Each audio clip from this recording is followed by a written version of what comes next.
એ શ્રાવણ માસમાં સંતો આવ્યા હોય ત્યારે પણ ત્યાંના ડૉક્ટરોને રિક્વેસ્ટ હોય કે તમે બહાર બધે તો ભગવાનના પગલાં કરાવો છો, અહીંયા મેન્ટલ હોસ્પિટલમાં લોકોને વધારે ભગવાનની જરૂર છે, તો અહીંયા પગલાં કરો, અહીંના લોકોને પણ થોડા દર્શન થાય, સંતોના દર્શન થાય, ભગવાનના દર્શન થાય, થોડા સંસ્કાર પડે. એટલે વારે તહેવારે એમને ત્યાં જવાનું થતું હોય છે.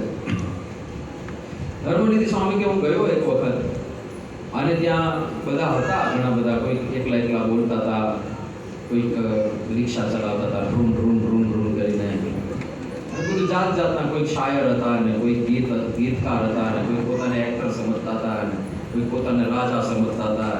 એ બધા જુદી પ્રકારની વકલો હતી.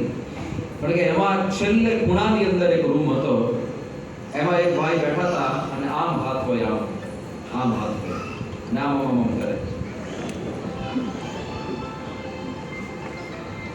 કે હું ગઈ વખતે ગયો હતો ત્યારે પણ આ ભાઈ અહીંયા જ બેઠા હતા અને આવી જ રીતે નામમ કરતા.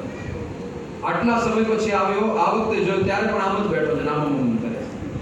એટલે મને જિજ્ઞાસા જાગી કે આની સ્ટોરી શું છે. એટલે મેં ત્યાં ડૉક્ટરોને પૂછ્યું, ભાઈ આ કોણ છે ને શું થયું છે આને? એટલે સ્વામી બહુ હોશિયાર માણસ, ભણી ગણીને પાયલટ થયો, પ્લેન ઉડાડતો હતો, બહુ સારો અનુભવ.